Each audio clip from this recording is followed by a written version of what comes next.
Hello, welcome back to another book review. Thank you for tuning in.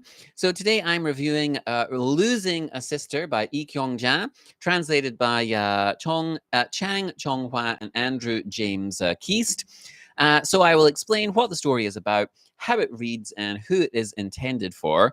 The hook is simple and but very painful. What if the reunion you dreamed about for 55 years just felt like a second goodbye? The story follows two sisters who were separated during the Korean War and reunite later in life through a Red Cross organized lottery. So it's told from the younger sister Myeong-hee's point of view as she navigates yearning, anger, and sorrow while confronting the person her sister has become. So I'll try and give you a clear sense of how the story treats memory, ideology, and family, and why it matters for understanding divided families in Korean literature. So, hello, I'm Barry. This is Seoul Book Club. And yes, today we're discussing a short story called Losing a Sister by Lee Kyung-ja, translated by Chang Chung-hwa and Andrew James Keast.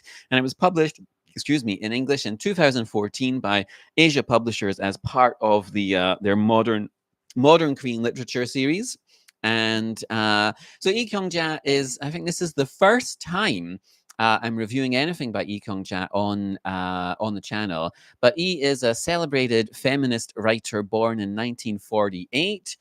She made her debut in 1973 and carved out a reputation as a pioneer and an important figure in the history of Korean literature over the next several decades. She won accolades such as the Woman of the Year Award, the People's Literary Award, and the Buddhist Literary Award. Among many more, actually. And she wrote novels, she wrote essays, she wrote short stories. And these were all often deeply critical of Korean society's historical oppression of women. And her stories are often situated in a historical context. And that's precisely what we find in today's story, Losing a Sister. So, Losing a Sister tells the story of two sisters separated as children by the Korean War. And they're given a chance to briefly meet one another over 5 decades later. And it's a tragic and very angry piece of work. So, this story is based on the family reunions. So these were families that were separated by the Korean War. And since 2000, I think there's been 22 of these family reunions have taken place.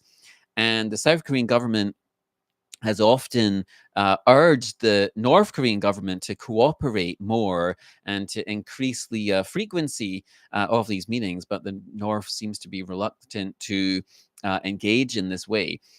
So anyway, how does E write about these often highly emotional meetings, and what effect does it have on the two sisters?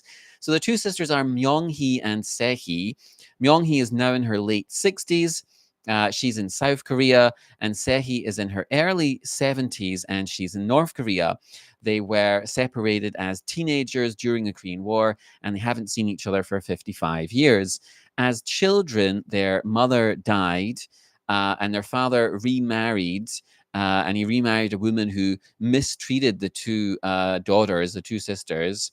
And Se-hee, being the older sister, she gets a job so that the two girls can sort of escape this family situation and move into a small room together.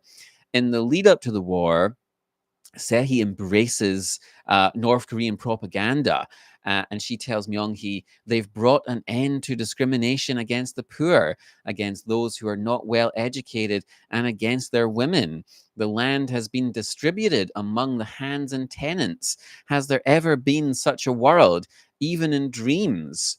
She tells her younger sister to wait, that she will return soon.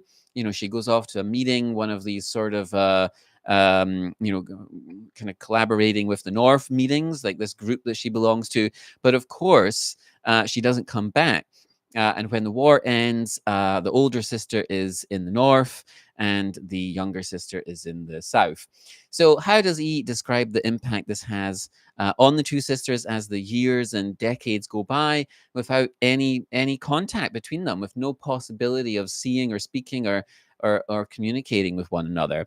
So the story is told from Myeong-hee's perspective, and so she's now, obviously she's a much older woman, and she learns one day from the Red Cross that she's been selected through this sort of computerized lottery system to participate in the next round of reunions.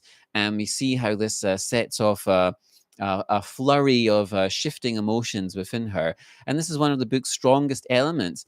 He writes that on some days she was overcome with a sense of yearning, but there would sometimes be anger, which was difficult for her to suppress. And then at other times, she would be filled with sorrow. And he does a good job of capturing these shifting emotions. Myeong-hee has been dreaming about this event for decades, at times furious with her sister for leaving, and at other times just painfully sad. And this is extremely moving. We truly see the individual human cost of this, massive historical event which affected millions of people. And the other impactful section is the meeting itself, and how this confounds anything that Myeong-hee might have expected. So does the meeting offer Myeong-hee some closure? What does E say about these reunions? So going into the meeting, Myeong-hee is full of these conflicting feelings and emotions, and she's initially shocked when she sees her sister, saying her face a shade of chestnut that would have been hard to find in Seoul, with creases so deep they might have been furrows drawn intentionally, and her frame so thin, fed at all well, it would have been difficult for anyone to have such a face or to look like that.